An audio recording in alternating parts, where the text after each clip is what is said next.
The next slide, the seagull's family reactions to challenges.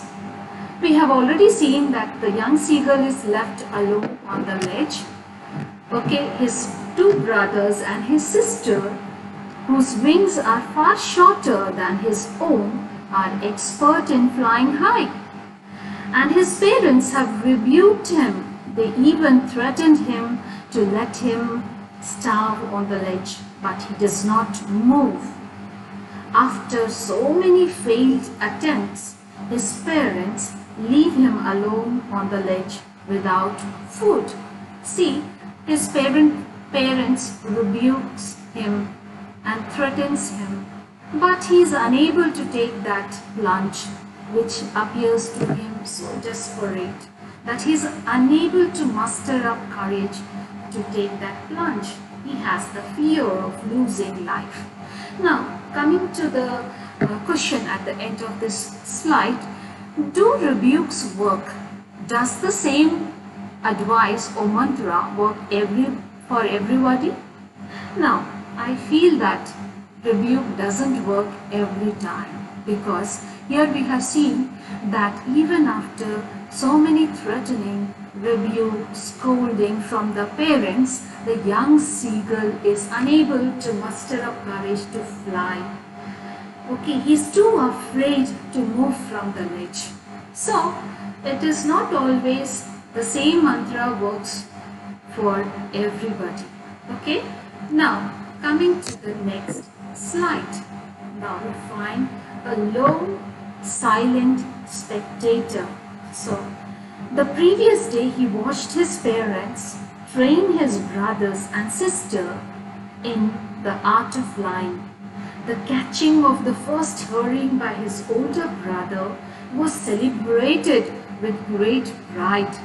The whole family taunted this younger brother for his cowardice. Okay, but nothing worked. The young seagull was still alone on the ledge. Now, at the end of this slide, let me put a question.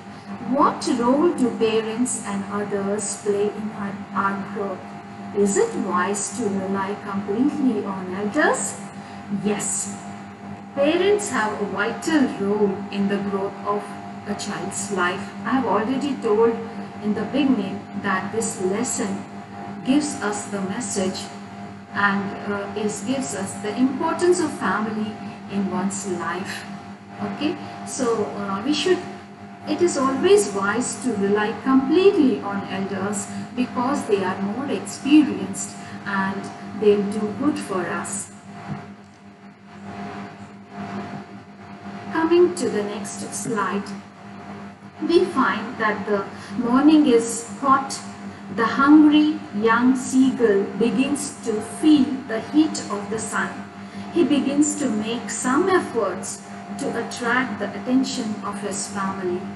Okay, that is what I mentioned here, a little act of cunning to announce everything was alright, as if everything was perfect with him.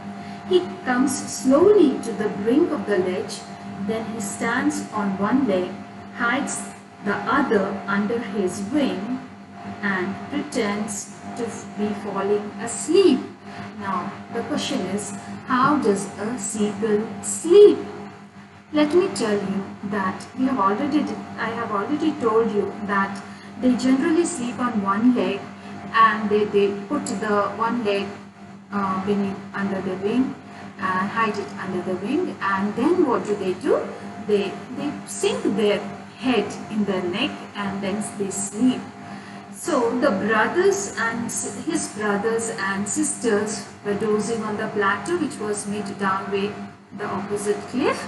And what was the father doing? Father was preening his wings. Okay, and now why do birds preen their feather is the next question. Yes, what is preening? Preening is something to do with cleaning, maintaining the feathers. So the birds preen their feather to clean them, to maintain them, and of course to look beautiful. Mother seagull is tearing a piece of fish, and then she is scraping her beak on the rock. Okay, so his mother is staring at a piece of fish, and the sight of the fish maddens the young seagull. Now, let me put you a question. Why do birds scrap their beaks? The birds scrap their beaks to sharpen them. Okay? Now, one more question I would put for okay, it is for you to ponder over. What do the writer's narration of the different activities of the birds tell us about him? Now, what do the writer's narration of different activities tell? It tells that how he was a keen observer, and he has keenly observed how the seagulls sleep, how they preen their wings, how they tear a piece of fish, and how they scrap their beak. Every minute detail is observed by the author or the writer.